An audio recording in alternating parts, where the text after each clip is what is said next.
Good evening everyone. सभी प्यारे बच्चों का वार्म वेलकम है वाईटी योर इंग्लिश ट्यूटर में।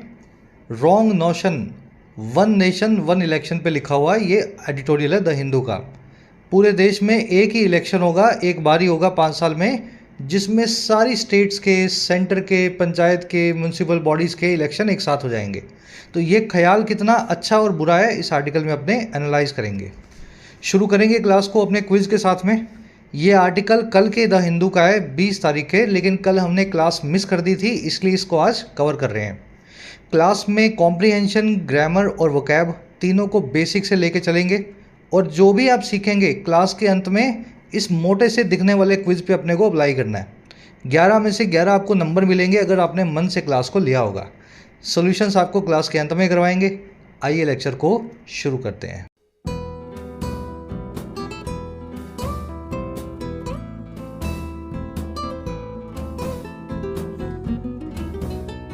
कह रहा है जी रॉन्ग नोशन।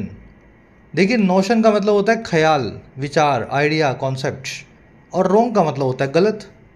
कह रहा है जी जो नोशन है ये ख्याल है पूरे देश में एक ही इलेक्शन करवाने का, एक बार 5 साल में एक बार। कह रहा है ये नोशन अपने आप में रॉन्ग है, गलत है। अब कैसे गलत है, टाइटल पैराग्राफ देखते हैं। कह रहा है the idea of simultaneous elections is inherently anti federal. कह रहे जो आइडिया है, जो ख्याल है, नोशन और आइडिया एक ही बात है ना। कह रहे जो ख्याल या आइडिया है साइमल्टेनियस इलेक्शंस का, ऐसे इलेक्शंस जो एक साथ हो जाएं, यहाँ स्टेट्स के हो रहे हैं, यहाँ सेंटर का हो रहा है, या म्यूनसिपलिटीज़ के हो रहे हैं, या पंचायत के हो रहे हैं। कह रहा है ये ख्याल जो है ना, सबके इलेक्शन एक साथ हो जाएं, साइमल्टेनियस हो जाएं। कह रहा है ये ख्याल है इनहेरेंटली एंटी फेडरल। देखिए, इनहेरेंटली मतलब अपने आप में, और एंटी फेडरल मतलब संघवाद के विपरीत। हमारा देश एक फेडरल स्ट्रक्चर में बना हुआ है। सेंटर की भी गवर्नमेंट होती है, स्टेट की भी गवर्नमेंट होती है, सेंटर के भी कानून होते हैं, स्टेट्स के भी कानून होते हैं। तो ये फेडरलिज्म कहलाता है। स्टेट्स जो हैं सेंटर से थोड़ी सी इंडिपेंडेंट होकर के देश को चला सकती हैं। कह रहा है ये जो फेडरलिज्म की जो भावना है, स्पिरिट है जो हमारे देश में, ये एंटी फेडरल होगा अगर आप इलेक्शंस स्टेट और सेंटर के एक साथ करवाने की कोशिश करें। आइडिया जो है सब्जेक्ट है, इज इसकी वर्ब है, साइमल्टेनियस मैंने बता दिया, एक साथ एक ही वक्त पे, है ना। इसको सिंक्रोनस, कोइंसाइडिंग, कॉन्करेंट भी बोल सकते हैं। इनहेरेंटली मतलब अपने आप में, नेचुरली या इनेटली। चलिए अब आगे बढ़ते हैं। आर्टिकल की वोकैबुलरी पर नज़र डालेंगे। 4-5 वर्ड्स शुरू में एक साथ देखें ताकि इसको स्मूथली पढ़ सकें। चैनल पे नए हो तो ज़रूर से सब्सक्राइब कर लेना, क्लास को एक लाइक दे दो अभी से, ताकि इन क्लासेस का नोटिफिकेशन आपको रेगुलर मिलता रहे। एग्जाम्स की तैयारी के लिए मॉक टेस्ट पासेस की अगर आपको ज़रूरत है तो आप फ़ायदा ले सकते हैं टेक्स्ट बुक की ऑनगोइंग सेल का। पिछले कुछ वक्त से मॉक टेस्ट पासेस के दाम बढ़ गए हैं, 700 रुपये के आसपास हो गए टेक्स्ट बुक का मॉक टेस्ट पास, जो कि सेल में आपको मिल रहा है 608 रुपये में। कूपन लगाना है YT10, इस कूपन को लगा करके 1 साल का मॉक टेस्ट पास आप एनरोल कर सकते हैं। इसमें आपको SSC, banking, railway, defence, steno, जितने भी एग्जाम्स हैं इनका कंबाइंड मॉक टेस्ट पास मिल जाएगा। 75,000 के आसपास इसमें मॉक टेस्ट होंगे, और प्रीवियस ईयर पेपर्स को भी आप अटैम्प्ट कर पाएंगे। तो SSC CGL के Tier 1 Tier 2 के लगभग 1000 नए टेस्ट है ना इसमें ऐड हो चुके हैं। पास का फ़ायदा लेने के लिए कमेंट सेक्शन में जाएँ, टेक्स्ट बुक का आपको लिंक दिखाएगा फर्स्ट कमेंट में। जो भी प्राइस आपको उस लिंक से दिखाए, आपको उस पर कूपन लगाना है YT10, आपका प्राइस घट के हो जाएगा 608 रुपये। तो कूपन लगाना ना भूलें, अपनी सेविंग्स को बचा करके रखें। कमेंट सेक्शन में आपको पास का लिंक मिल जाएगा। चलिए वोकैब शीट है, थोड़ा जूम इन कर देता हूँ ताकि ठीक से पढ़ पाओ आप। पहला वर्ड है इनविसेज, बहुत दिनों से आ रहा है, कई बार आ चुका है। विजन से बना हुआ वर्ड है, विजन का मतलब है देखना। इनविसेज का मतलब होता है किसी चीज़ की कल्पना या परिकल्पना करना अपने माइंड में, कि ऐसा होना चाहिए, ऐसा होगा। विजुलाइज या पिक्चराइज करना कहलाता है envisage. It is difficult to envisage the consequences of another pandemic. बड़ा मुश्किल है विजुलाइज करना या दिमाग में सोच भी पाना कॉन्सिक्वेंसेस को, नतीजों को, एक और पैंडमिक के, एक और महामारी के। तो एक बार तो हम ऑलरेडी देख चुके हैं पिछले 5 साल में, अब सोचना भी मुश्किल है कि एक और महामारी फिर कभी आ जाए और हम इसी तरीके से परेशान हो। एनविजन, इमेजिन, अज्यूम सभी इसके सिनोनिम्स हैं। बड़ा कॉमन वर्ड है envisage, you will see in the article, see this word in the article today. ये वर्ड भी 2-3 बार आ गया पिछले 10 दिनों में। एविंस, एविंस का मतलब होता है किसी चीज़ को साफ और क्लियर टर्म्स में दिखाना। एकदम क्लियरली जब किसी चीज़ को आप दिखाते हो ना, डिमॉन्स्ट्रेट करते हो, वो होता है एविंस करना। The convict did not evince any remorse for his crime. Convict ने, अभियुक्त ने या सजा याफ्ता क्रिमिनल ने एविंस नहीं किया, नहीं दिखाया कोई भी रिमोर्स, कोई भी पछतावा या रिग्रेट अपने क्राइम के लिए। ठीक है, तो एक्सप्रेस करना बोल सकते हैं आप इसको, मैनिफेस्ट करना। आज ये एविंस नाम का वर्ड आप आर्टिकल में देखेंगे। अगला वर्ड है एम्पेरिकल। देखिए, एक वर्ड होता है थ्योरेटिकल, जो चलता है थ्योरी के हिसाब से वो होता है थ्योरेटिकल। एक वर्ड होता है एम्पेरिकल, जो चलता है प्रैक्टिकल्स के हिसाब से, व्यवहारिकता के हिसाब से, वो होता है एम्पेरिकल। थ्योरेटिकल और एम्पेरिकल एक दूसरे के एंटोनिम्स हैं, समझ गए ना। ऑन पेपर क्या काम हो रहा है और रियल में क्या हो रहा है, तो रियल में जो हो रहा है वो एम्पेरिकल है, जो ऑन पेपर हो रहा है वो थ्योरेटिकल है। ऐसे इन दोनों चीज़ों को आपको कनेक्ट करके रखना है। करेजी empirical studies have shown the effectiveness of Ayurveda in treating several lifestyle diseases. जो कई व्यवहारिक स्टडीज़ हुई हैं, रियल स्टडीज़ हुई हैं, पेपर पे नहीं हुई, रियल में, कह रहा इन्होंने दिखाया है इफ़ेक्टिवनेस को या असरदार होने को आयुर्वेद के ट्रीट करने में बहुत सारी लाइफस्टाइल डिजीज़ को, ऐसी बीमारियों को जो गलत जीवन जीने की वजह से आती हैं, जैसे कि डायबिटीज़, जैसे कि हाइपरटेंशन। एम्पेरिकल को प्रैग्मेटिक बोल सकते हैं, ऑब्जर्वेशनल बोल सकते हैं। You will see the word empirical in the article today. Theoretical का बिल्कुल उल्टा है, ऐसे इसको दिमाग में बिठाना है।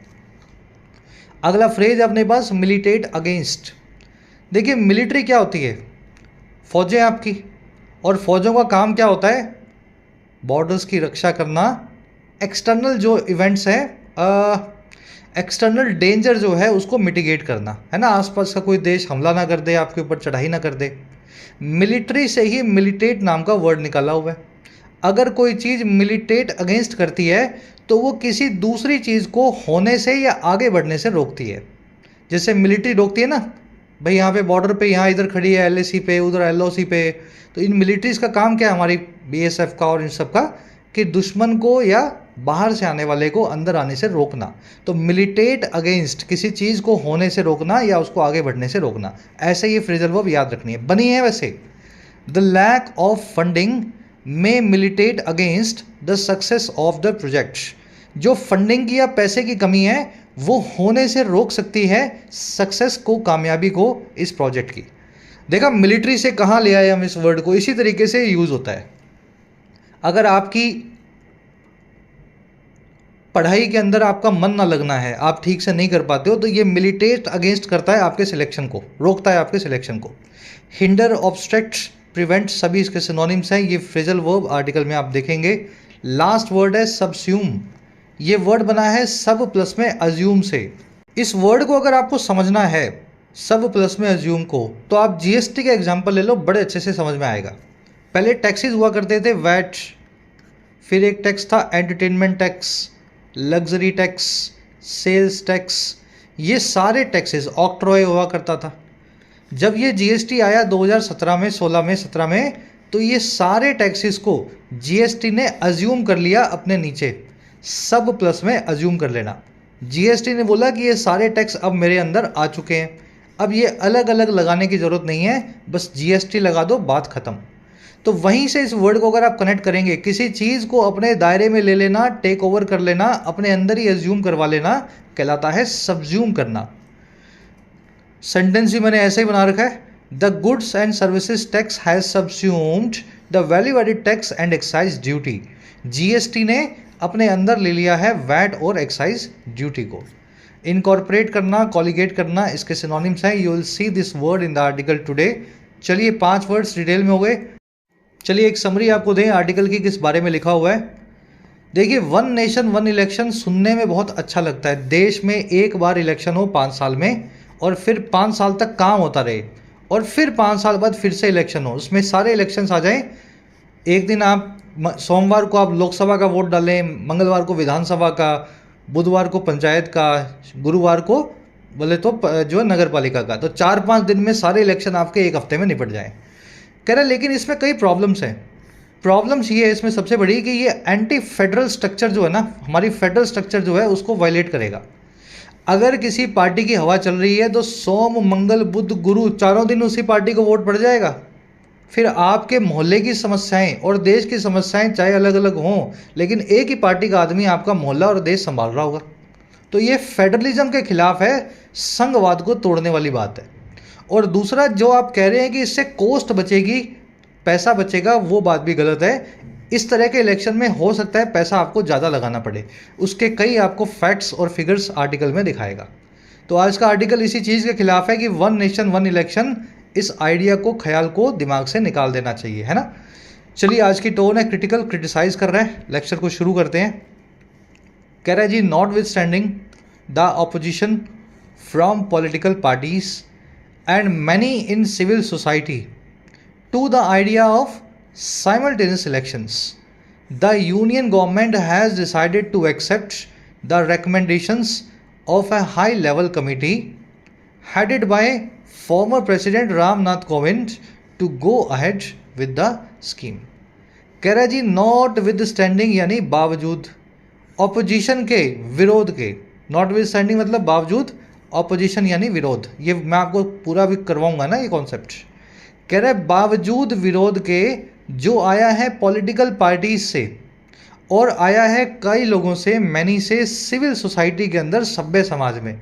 सिविल सोसाइटी मतलब कोई कार्यकर्ता है, कोई एनजीओ है ना, इस तरह का कोई सामाजिक कार्यकर्ता जो होते हैं सिविल सोसाइटी का पार्ट होते हैं। कह रहे हैं जी, बावजूद विरोध के जो पॉलिटिकल पार्टीज से आया और सभ्य समाज से आया, और ये सभ्य समाज और पॉलिटिकल पार्टी से विरोध आया, टू लगा के बता रहे हैं, इस ख्याल के लिए जो है वन नेशन वन इलेक्शन या साइमल्टेनियस इलेक्शन का। कह रहे इसके बावजूद हमारी सरकार ने क्या किया, यूनियन गवर्नमेंट ने डिसाइड कर लिया है, द गवर्नमेंट हैज़ डिसाइडेड कि वो एक्सेप्ट करेगी रिकमेंडेशंस को, सुझावों को, एक हाई लेवल कमेटी के, एक बहुत बड़े लेवल की कमेटी के, जो हेडेड बाय है, जिसकी अगुवाई में है हमारे फॉर्मर प्रेसिडेंट मिस्टर कोविंद। और इन्होंने डिसाइड ये किया है कि इस सारी रिकमेंडेशंस को एक्सेप्ट करेगी और गो अहेड करेगी, इस स्कीम के साथ आगे बढ़ेगी, इसी मन के साथ कि वन नेशन वन इलेक्शन को लाना है। समझ गए? चलिए, यूनियन गवर्नमेंट सब्जेक्ट है, इट हैज़ डिसाइडेड, इसकी वर्ब है, डिसाइड करेगी कि ये एक्सेप्ट करेगी इस कमेटी की रिकमेंडेशंस को, और कमेटी वो है जो गो अहेड करने वाली है इस स्कीम के साथ। ठीक है, चलिए अब एक कॉन्सेप्ट देखते हैं नॉट विद स्टैंडिंग का। गो अहेड करना समझते हैं आप, आगे बढ़ना, किसी चीज़ से प्रोसीड करना। नॉट विद स्टैंडिंग मैंने आपको बताया बावजूद, बावजूद, और बावजूद के लिए अंग्रेजी में 3 प्रेपोजिशंस हैं, ये सब प्रेपोजिशंस हैं, despite, in spite of, not with standing, तीनों का मतलब होता है बावजूद। पहली गलती तो स्टूडेंट्स, बच्चे ये करते हैं, आप लोग स्टूडेंट्स, कि आप बावजूद और बजाय इन दोनों प्रेपोजिशन को एक ही समझते हैं। हिंदी में क्या ये एक ही वर्ड्स हैं क्या? बावजूद और बजाय अलग अलग वर्ड्स हैं ना, तो अंग्रेजी में भी बजाय के लिए अलग प्रेपोजिशन है, इंस्टेड ऑफ और रादर देन। तो पहला कॉन्सेप्ट तो आपको ये समझना है। दूसरा क्या? दूसरा ये कि जो नॉट विद स्टैंडिंग है, ये अंग्रेजी में अकेला ऐसा प्रेपोजिशन है जो अपने ऑब्जेक्ट के बाद भी आ सकता है। पहले तो आ ही सकता है, पहले तो आएगा ही आएगा, हर प्रेपोजिशन पहले आता है, लेकिन नॉट विद स्टैंडिंग, बावजूद मीनिंग रखने वाला, ये अकेला एक ऐसा प्रेपोजिशन है इंग्लिश लैंग्वेज में जो अपने ऑब्जेक्ट के बाद में भी आने की हिम्मत रखता है। तो इसको आपको खेलना आना चाहिए इस प्रेपोजिशन से। चलो अब करके दिखाता हूँ प्रैक्टिकली क्वेश्चंस कैसे बनेंगे। People prefer to buy online nowadays, लोग आजकल प्रिफर करते हैं ऑनलाइन बाय करना, शॉपिंग करना ऑनलाइन। और कैसे? Dash of shopping offline. अब इसमें मुझे बताओ क्या लगाऊं, बावजूद लगाऊं या बजाय लगाऊं? अरे बजाय ऑनलाइन शॉपिंग करने के ऑनलाइन प्रेफर करते हैं, बजाय वाला मीनिंग चाहिए, तो बजाय के लिए मैं क्या लिखूंगा? यहां लिखूंगा इंस्टेड ऑफ। अब आप सोचोगे सर रादर देन भी तो आ सकता है, बिल्कुल आ सकता है, बिल्कुल आ सकता है रादर देन भी, दोनों ही बजाय के सिनोनिम्स हैं, दोनों में से कोई भी यूज़ करो। लेकिन इंस्टेड ऑफ को ज़्यादा इस्तेमाल इसलिए करूँगा क्योंकि वर्ब की आईएनजी फॉर्म लगी हुई है, वर्ब की आईएनजी फॉर्म लगी हुई है। रादर देन अपने बाद में वर्ब की बेस फॉर्म लेने की कोशिश करता है। रादर देन शॉप ऑफलाइन या इंस्टेड ऑफ शॉपिंग ऑफलाइन। इतना समझ गए? चल अब ये देखो बावजूद वाला, dash it's lethal impact on the body, sugar is consumed in large quantities by Indian families. इसके लीथल इम्पैक्ट के बॉडी पे उसके बजाय या बावजूद शुगर को कंज्यूम किया जाता है बहुत बड़ी मात्रा में भारतीय परिवारों के द्वारा। क्या लिखूं यहां पे, बावजूद लिखूं या बजाय लिखूं? बजाय इसके लीथल इम्पैक्ट के नहीं, बावजूद इसके लीथल इम्पैक्ट के। लीथल का मतलब होता है डेडली, मारक। तो यहाँ पे बावजूद का मीनिंग चाहिए, या तो लगाओ डिस्पाइट, या लगाओ इंस्पाइट ऑफ, या लगाओ नॉट विद स्टैंडिंग। अब देखो नॉट विद स्टैंडिंग मान लीजिए यहाँ लगा रहा हूँ मैं, सेंटेंस बिल्कुल सही है, नॉट विद स्टैंडिंग मैंने यहाँ लगाया, सेंटेंस बिल्कुल सही है। लेकिन ध्यान ये रखना, नॉट विद स्टैंडिंग एक स्पेशल प्रेपोजिशन अंग्रेजी में, ये क्या कर सकती है, अपने ऑब्जेक्ट के बाद में भी आ सकती है। तो यहाँ ऐसा भी लिख सकते हैं, its lethal impact on the body notwithstanding sugar is consumed in large quantities. आई बात समझ में? तो ये नॉट विद स्टैंडिंग से जब भी आपको पाला पड़े तो देख लेना, पहले और बाद दोनों जगह लगाओ, हो सकता है। मेरे ख्याल से कॉन्सेप्ट क्लियर हो गया होगा। लास्ट में दे रहा हूँ एक क्वेश्चन आपको, क्लास वर्क है आपका, यहीं पे इसको सॉल्व करो। The government pass the bill, public objection dash. सरकार ने पास कर दिया बिल को पब्लिक ऑब्जेक्शन के बावजूद या बजाय। और यहाँ पे कौन सा प्रेपोजिशन लगेगा देख लेना, और पोजीशन भी देखनी है, ऑब्जेक्ट पहले है ऑब्जेक्ट बाद में है, कौन सा प्रेपोजिशन लगेगा। चलो कमेंट्स में डालना, सीख लोगे लिख लोगे कमेंट्स में तो आपका कॉन्फिडेंस आएगा। बढ़े आगे, कह रहा है जी the committee envisaged simultaneous Lok Sabha and state assembly elections as the first step. कह रहे जो रामनाथ कोविंद साहब की कमेटी थी इनकी अगुवाई वाली, इसने एनविजन किया, एनविसेज किया, इसने परिकल्पना की, विजुलाइज किया कि पहले तो लोकसभा और स्टेट असेंबली इलेक्शन करवा देंगे पहले स्टेप के तौर पे, पहले कदम के तौर पे। और फिर इसके बाद क्या होगा, followed by municipal and panchayat polls within 100 days of the general election. और ये काम फॉलोड बाय होगा, बिल्कुल पीछे पीछे होगा, इसके पीछे पीछे बिल्कुल आएंगे फॉलो करते हुए म्यूनिसिपल और पंचायत के पोल्स, पंचायत और जो है आपकी नगर पालिका के चुनाव 100 दिनों के अंदर जनरल इलेक्शन के। तो ये कमेटी ने ऐसा सोचा है, कमेटी की वर्ब है एनविसेज्ड। कह रहा है जी in order to do so the government would need to get constitutional amendments to be passed. कह रहे लेकिन ऐसा करने के लिए, in order to do so, in order to का मतलब होता है इस मकसद से, और डू सो यानी ऐसा करना। कह रहे जी ऐसा करने के मकसद से सरकार को ज़रूरत होगी, सरकार वुड नीड, और क्या कि ये गेट करे कॉन्स्टिट्यूशनल अमेंडमेंट्स को पास करवाना। ये कैसे भी करके संवैधानिक संशोधनों को पास करवाए, अप्रूव करवाए, पहले तो इन पार्लियामेंट में एंड इन स्टेट असेंबलीज, फिर राज्यों की विधानसभाओं में। तो ये अमेंडमेंट पास होंगे तभी इलेक्शंस जो है एक साथ हो सकते हैं। गवर्नमेंट की वर्ब है वुड नीड। चलो इन ऑर्डर टू वाला कॉन्सेप्ट भी देख लो, in order to, in a bid to, so as to, with a view to, चारों का मतलब होता है इस मकसद से। लेकिन ध्यान रखना है in order to, in a bid to, so as to के बाद में आती है वर्ब की बेस फॉर्म, लेकिन विद अ व्यू टू के बाद में आती है वर्ब की आईएनजी फॉर्म। तो अगर मुझे ऐसा लिखना होता in with a view to, तो फिर मैं डू सो की जगह लिखता डूइंग सो। ठीक है, doing so with a view to के साथ में वर्ब की आईएनजी फॉर्म लगेगी। चारों फ्रेजेस का स्क्रीनशॉट ले लो, in order to, in a bid to, so as to और विद अ व्यू टू, चारों का मतलब है इस मकसद से। कह रहा है जी the two key reasons have been evinced for the proposal. First, the cost of conducting these elections would be significantly reduced if held together. कह रहे दो इंपॉर्टेंट रीजंस को एविंस किया गया है, एक्सप्रेस किया गया है। एविंस करना, साफ शब्दों में बताना। और किसके लिए? इस प्रपोजल्स के लिए, इस प्रपोजल के लिए। पहला रीजन क्या है जी, कॉस्ट जो है, कीमत जो है करवाने की इन चुनावों को, वो वुड भी यानी होगी बहुत ही कम, बहुत ही रिड्यूस्ड, अगर ये इफ़ हेल्ड टुगेदर हो जाएं, एक साथ होल्ड कर दिए जाएं, ऑर्गेनाइज कर दिए जाएं। हेल्ड एक एडजेक्टिव है, चुनावों के लिए आया, अगर चुनावों को एक साथ करवा दें, हेल्ड कर दें टुगेदर, तो कॉस्ट बहुत कम होगी। दूसरा रीज़न क्या बताया? And second, Not having simultaneous elections has kept political parties in prolonged campaign modes. दूसरा बात ये कि जो नहीं करवाने का है साइमल्टेनियस इलेक्शंस को, नहीं हैव करने का है एक साथ चुनावों को, इस काम ने कीप करके रखा है, बनाए रखा है पॉलिटिकल पार्टीज़ को बहुत लंबे वक्त तक कैंपेन मोड में, चुनावी अभियान के मोड में।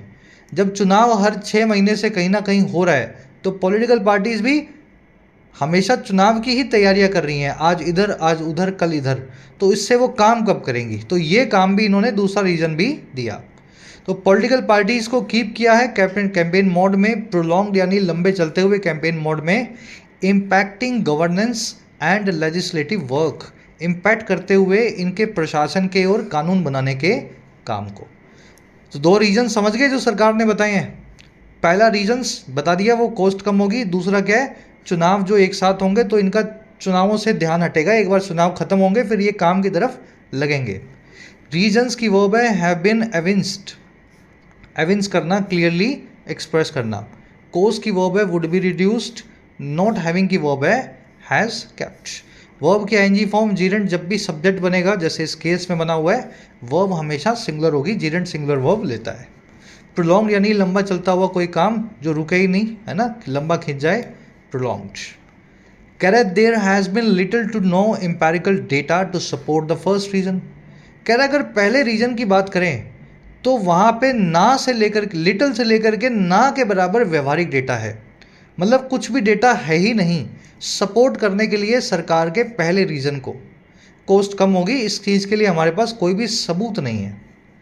लिटिल की वर्ब है हैज़ बिन, क्लोज देयर से शुरू हुआ है, इसलिए वर्ब को सब्जेक्ट से पहले रखा गया। डेटा यहाँ पे सब्जेक्ट है आपका जो सब्जेक्ट है इस केस में लिटिल नहीं है, इस केस में है डेटा। ठीक है, there has be data, data which is little to no. चलिए, एम्पेरिकल मैंने आपको बता दिया, व्यवहारिक, रियलिस्टिक या एक्चुअल। कह रहे जी already general elections take an inordinately long time with some state polls being held in phases. कह रहा है जी पहले ही हमारे जनरल इलेक्शंस जो हैं काफ़ी लंबा वक्त ले लेते हैं, इनऑर्डिनेटली लॉन्ग टाइम ले लेते हैं। देखिए इनऑर्डिनेट का मतलब होता है जी, इनऑर्डिनेट का मतलब होता है जो ऑर्डिनरी के पार हो, सामान्य से हटके हो, असामान्य तौर पे हो। इनऑर्डिनेटली मतलब असामान्य तौर पे या अनयूजुअली।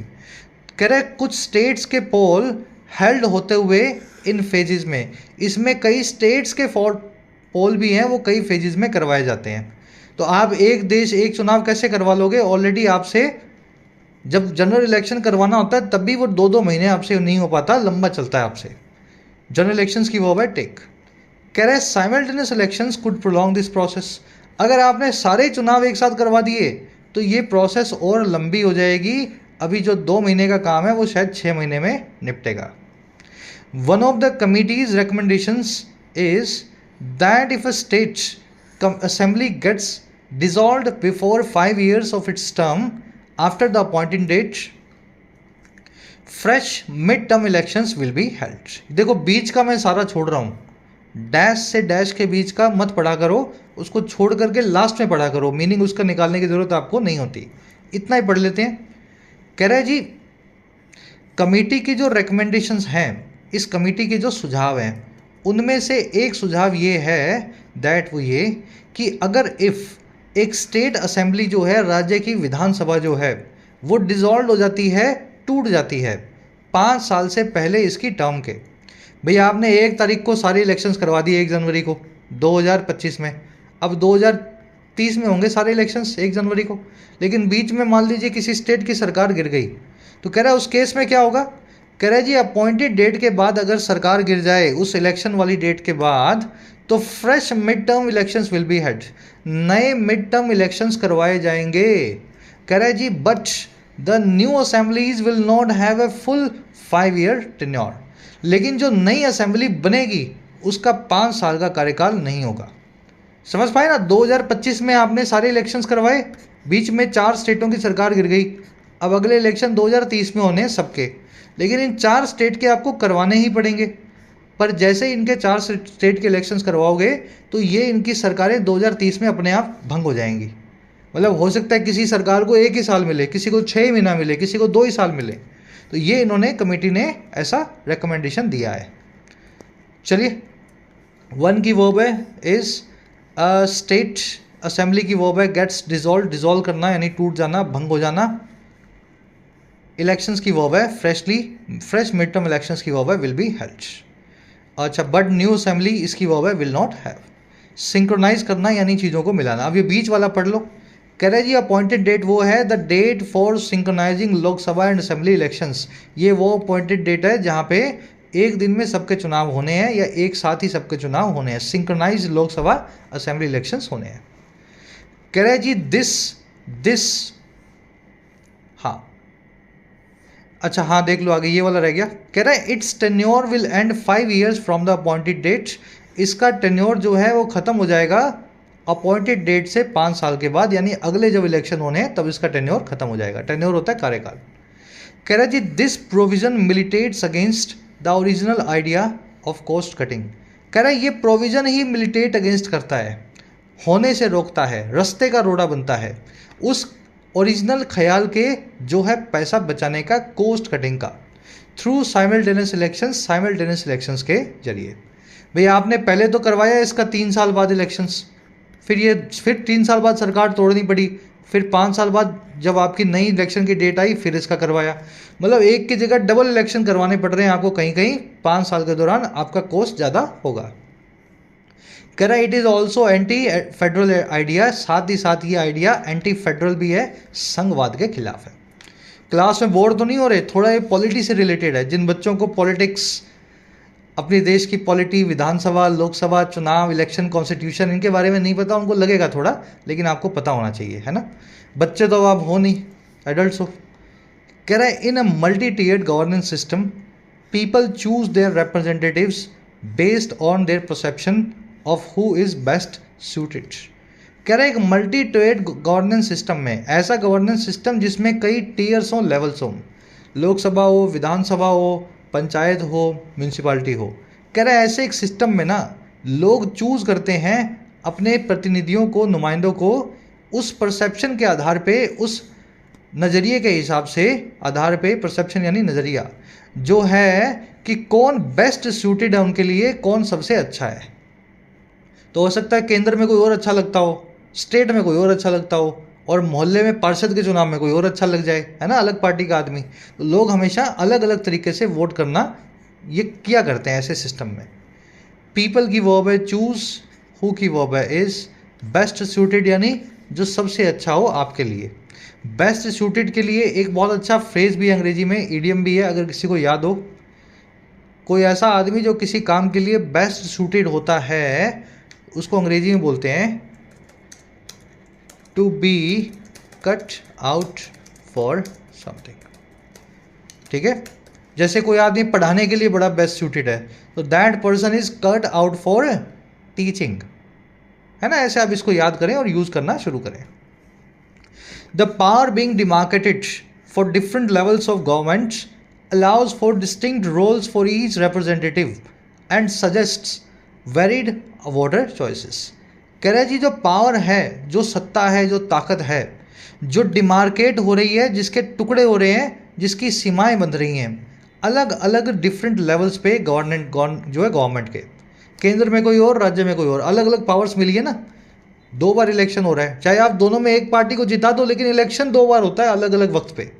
कह रहा है ये जो पावर, अलग अलग शक्तियों का विभाजन हो रहा है डिफरेंट लेवल्स पे सरकार के, ये अलाउ फॉर करता है, इंतजाम करता है अलग अलग रोल्स का हर रिप्रेजेंटेटिव के लिए, और सजेस्ट करता है अलग अलग वोटर की चॉइसेस का।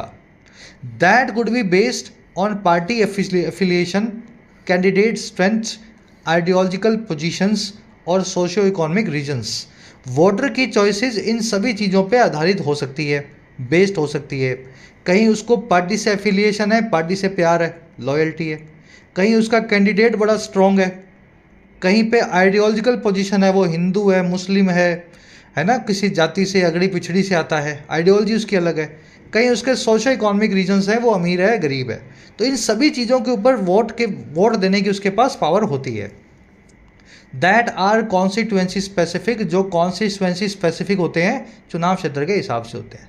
समझ गए? तो हर इलेक्शन अपने आप में एक इंपॉर्टेंट इलेक्शन होता है, क्योंकि हर बार वोटर को अपनी पावर को एक्सरसाइज करने का फ्रेश मौका मिलता है।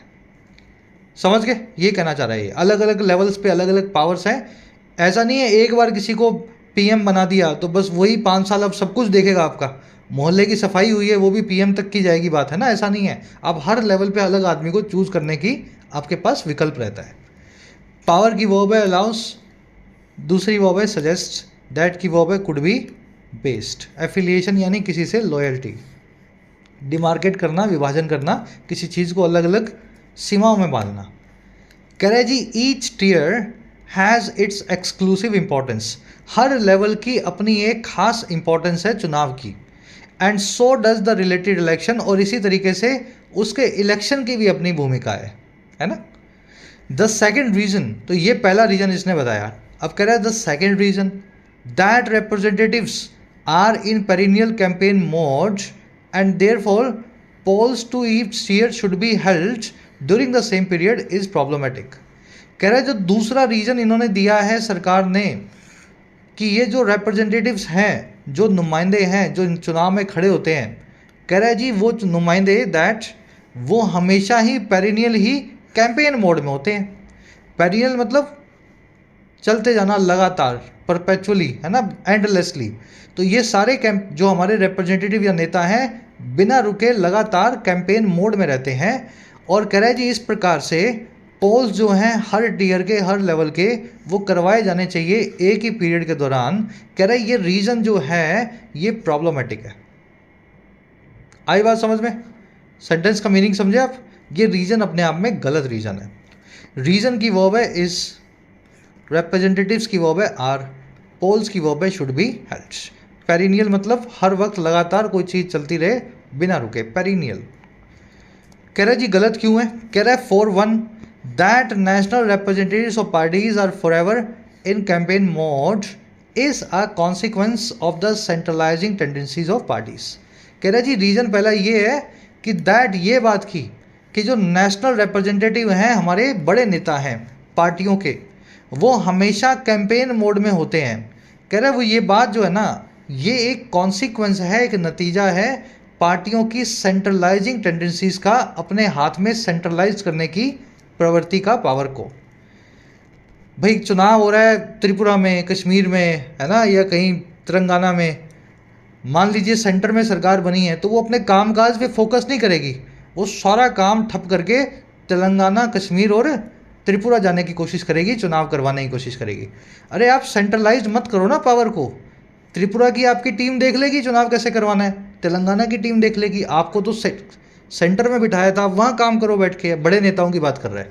तो कह रहा है इनकी एक गलत आदत है जो सेंट्रलाइज करने की, सत्ता को अपने हाथ में रखने की, इस वजह से ये लोग फॉर एवर कैंपेन मोड में होते हैं। कह रहा है जी ये वो पार्टीज हैं that are in power today, जो आज पावर में है। कह रहा है and is not a reflection of extent electoral democratic system.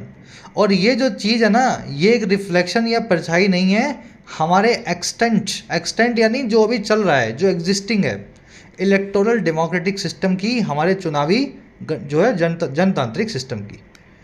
समझ गए? तो पार्टियां हमेशा चुनावी माहौल में लगी रहती हैं, वो इसलिए लगी रहती हैं क्योंकि इनको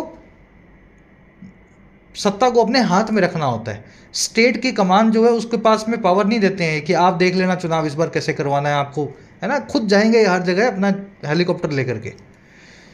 चलिए दैट की वर्ब है इज, ठीक है, और दैट की दूसरी वर्ब भी है इज, दोनों वर्ब जुड़ी हुई हैं एंड से। ये बात की कि ऐसा होता है, ये एक कॉन्सिक्वेंस है इनकी पार्टियों की गलत आदत का, और ये एक रिफ्लेक्शन बिल्कुल भी नहीं है हमारे करंट सिस्टम का, हमारे सिस्टम में कोई भी खामी नहीं है। रिप्रेजेंटेटिव्स की वर्ब है आर, और कुछ देखने वाला है नहीं इसमें। एक्सटेंट का मतलब होता है जो एग्जिस्टिंग हो, जो अभी जारी हो।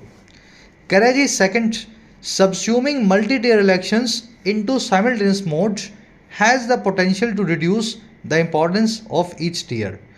दूसरी बात ये कि सबस्यूम कर लेना, अपने अंदर ले लेना, अपने अंदर समा लेना अलग अलग टीयर के इलेक्शंस को, लेवल के चुनावों को साइमल्टेनियस मोड में, एक साथ मोड में, इस चीज़ में बड़ी पोटेंशियल है कि ये रिड्यूस कर दे, कम कर दे हर टीयर की इंपॉर्टेंस को।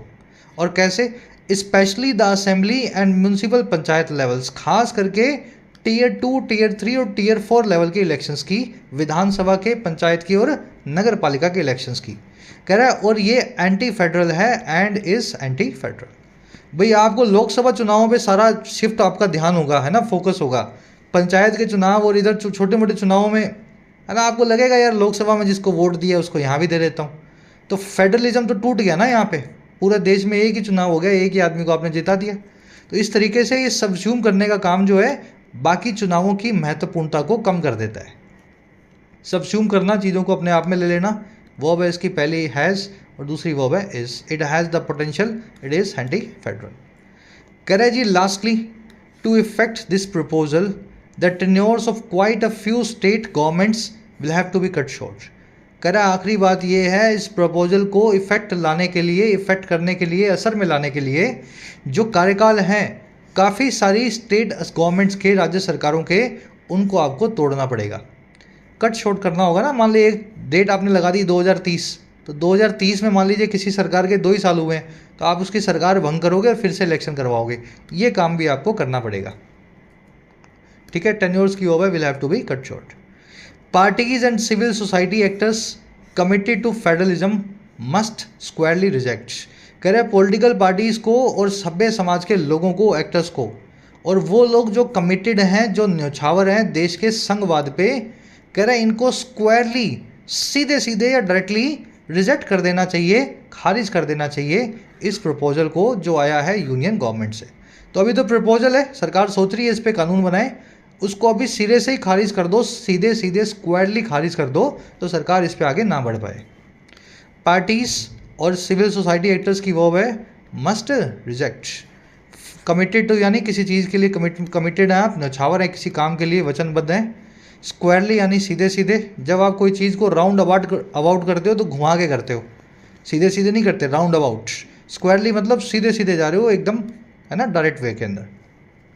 चलिए, थोड़ा सा पढ़ने में लंबा लगा हुआ आर्टिकल, और जिन बच्चों की, फिर बता रहा हूँ, पॉलिटी जिन बच्चों की अच्छी नहीं है, नॉलेज अच्छा नहीं है, उनको ये आर्टिकल बोरिंग भी लग सकता है। लेकिन जो पॉलिटी समझते हैं, इलेक्शन समझते हैं, देश की कॉन्स्टिट्यूशन को और व्यवस्था को समझते हैं, उनको ये चीज़ें बड़ी अच्छी लगनी चाहिए, सबको आनी चाहिए बातें, मेरा मतलब ये है। क्विज पे आ जाओ फटाफट से।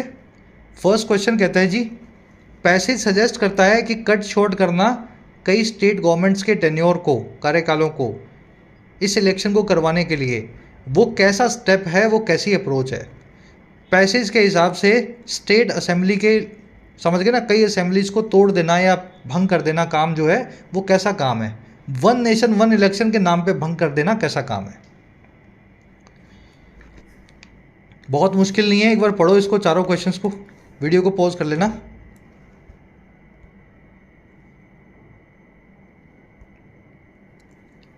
देखिए जी, ये एक ऐसा मूव होगा जो अंडरमाइन करेगा डेमोक्रेटिक प्रोसेस को स्टेट लेवल पे। आपने सरकार को जिताया था 5 साल के लिए, लेकिन 2.5 साल बाद ही केंद्र सरकार ने बोल दिया वन नेशन वन इलेक्शन, आपकी 5 साल की सरकार को हम तोड़ रहे हैं, फिर से इलेक्शन करो। तो आप डेमोक्रेटिक प्रोसेस को स्टेट लेवल पे अंडरमाइन कर रहे हो ना, लोगों की जो, समझ गए ना, वोट देकर के जिसको लाए हैं आप उसको गिराने की कोशिश कर रहे हो। तो फर्स्ट का आंसर होगा सी। कह रहे जी, what underlying assumption does the author challenge regarding the simultaneous proposal.